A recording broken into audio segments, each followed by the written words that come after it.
American Revolution. Welcome to Historical Lens. Friends, very few events in world history have changed its course as profoundly as the American Revolution. In this video, we will discuss the incredible story of the American Revolution. We will learn why and how Europeans migrated to America, how they built a new society there, the differences between American society and European society, how the settlers gradually stopped identifying themselves as Europeans and began thinking of themselves as Americans. Before discussing the American Revolution, it is important to understand when and why people of European descent began settling in America. So, let's briefly explore the early history of America. The American continent was discovered for Europeans in 1492 by the Spanish explorer Christopher Columbus. Columbus had actually set out from Europe in search of a sea route to India, but instead reached islands in the Caribbean. He named these islands the West Indies, believing he had arrived near India. For a long time, Columbus continued to think that the lands he had discovered were part of India. Later, the newly discovered continent was named America, after the explorer Amerigo Vespucci. For Europeans, America was a new world, because no written European records had previously described this continent. However, America was already inhabited by indigenous peoples, whom Europeans referred to as Native Americans, historically also called Indians. As more Europeans settled in America, Native Americans were forced to give up their lands. After the discovery of America, European powers competed fiercely to exploit its resources. They established colonies by displacing indigenous communities and sending settlers from Europe. The native population resisted this colonization, but over time, their numbers declined due to warfare, displacement, and disease. Beginning in the 16th century, European powers established large-scale colonies across the Americas.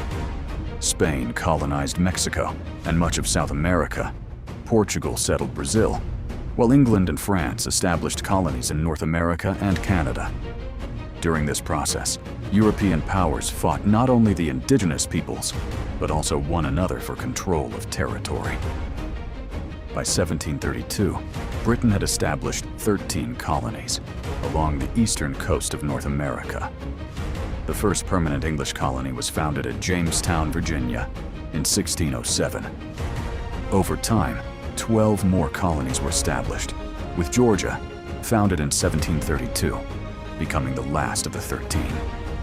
These colonies later revolted against Britain and, in 1776, declared themselves independent. The fighting between 1775 and 1781 became known as the American War of Independence.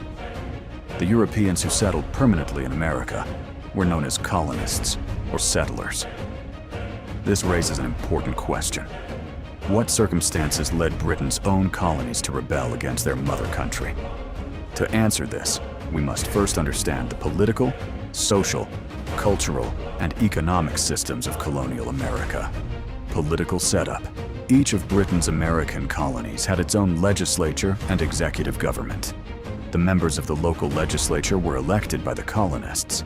However, the highest official in every colony was the governor, who was appointed directly by the British Crown rather than elected by the people.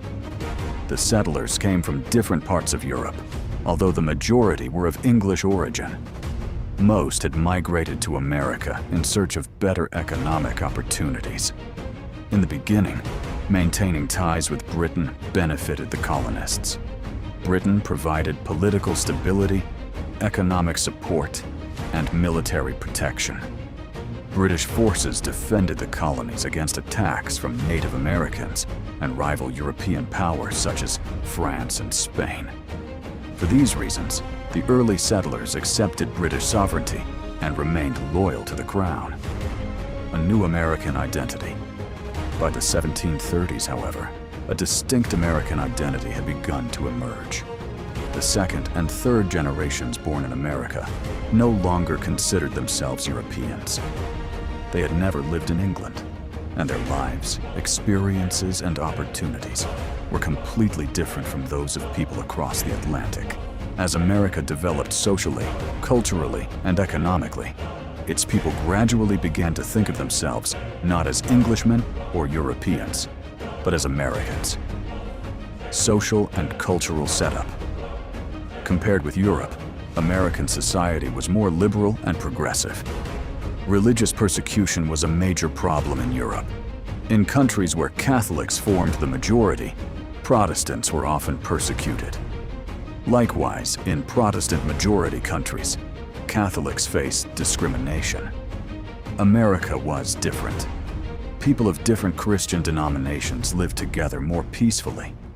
Religion was increasingly treated as a private matter rather than something controlled by the government. One reason for this religious tolerance was that America was a newly developing society. The settlers wanted to leave behind the religious conflicts that had troubled Europe. Education also expanded rapidly. Several important universities were established, including Harvard University, 1636, College of William and Mary, 1693, University of Pennsylvania, 1745. These institutions played an important role in spreading scientific thinking, rational ideas, and Enlightenment philosophy. When the American Revolution began, these universities helped popularize ideas such as republicanism, elections, human rights, freedom of speech, individual liberty. Unlike Europe, American society had no hereditary nobility or feudal aristocracy.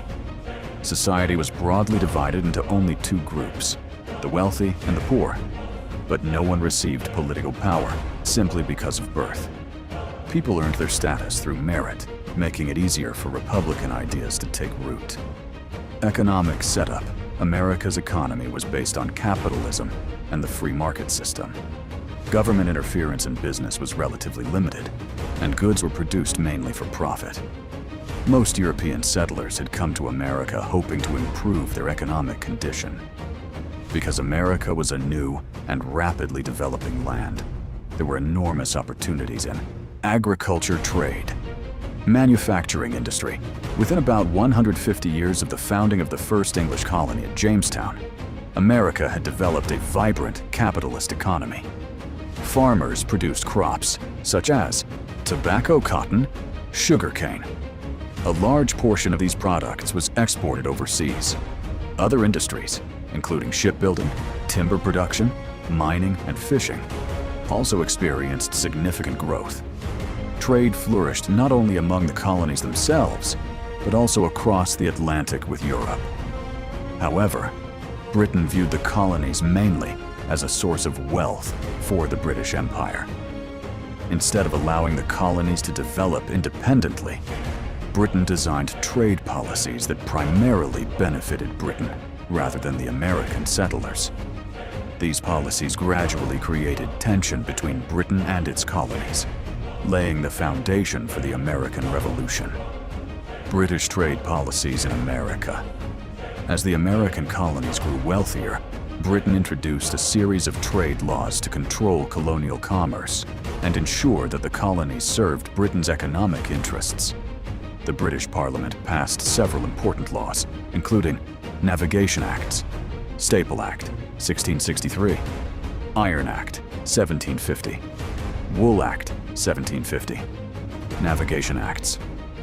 The Navigation Acts required that trade with the colonies be conducted only on British ships. The colonies were also required to export valuable products such as tobacco, sugar, cotton, indigo, primarily to Britain. Staple Act, 1663. Under the Staple Act, colonial goods had to be shipped to Britain before they could be exported to any other country. This gave Britain complete control over colonial trade. Iron Act and Wool Act, 1750. These laws restricted manufacturing in the colonies. Many finished goods that Americans needed could only be imported from Britain, while colonial industries were prevented from producing them locally.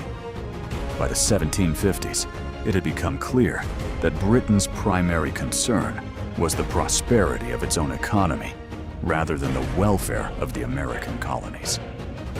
Many educated Americans began questioning these policies. The Albany Congress, 1754.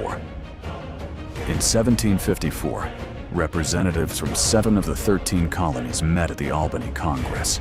Its main purpose was to discuss Britain's colonial policies and consider ways to improve cooperation among the colonies. One of the leading figures at the meeting was Benjamin Franklin. He proposed the creation of a united colonial government known as the Albany Plan of Union. However, the proposal was rejected. At that time, the colonies still depended on British military protection because they faced the growing threat of French expansion in North America. Most colonial leaders believed that breaking away from Britain at that moment would leave them vulnerable. The 7 Years' War, 1756 to 1763. Soon after the Albany Congress, Britain and France fought the 7 Years' War, a global conflict that took place in Europe, North America, India, and other parts of the world. In North America, the war is also known as the French and Indian War. The conflict was fought mainly over control of colonial territories.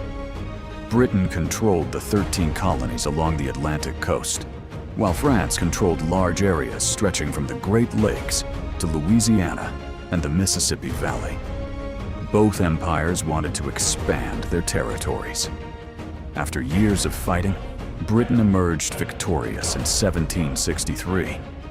France surrendered most of its North American territories to Britain. Although Britain won the war, the victory came at an enormous financial cost. The British government accumulated a huge national debt and looked to the American colonies to help pay for it. Ironically, this decision planted the seeds of the American Revolution. New taxes after the war. Britain argued that the war had been fought largely to protect the American colonies. Therefore, it believed the colonists should help cover the expenses. To recover its wartime debt, Parliament introduced several new taxes and laws, including Sugar Act, 1764, Quartering Act, 1765, Stamp Act, 1765, Sugar Act, 1764. This law imposed duties on sugar and molasses and tightened Britain's control over colonial trade. Quartering Act, 1765. The colonies were required to provide housing, food, and supplies for British soldiers stationed in America. Many colonists viewed this as an unfair financial burden. Stamp Act, 1765. The Stamp Act required that all legal documents, newspapers, licenses, contracts, and many printed materials carry an official tax stamp. This was the first direct internal tax imposed on the colonies. The Stamp Act caused widespread outrage. The British believed the tax was justified because they had spent large sums protecting the colonies. The colonists disagreed. They argued that only their own elected assemblies had the authority to impose taxes. This disagreement led to one of the most famous slogans in American history: "No taxation without representation." The colonists insisted that because they had no representatives in the British Parliament, Parliament had no right to tax them. The Sons of Liberty. To oppose British taxation, American patriot Samuel Adams helped establish an organization called the Sons of Liberty.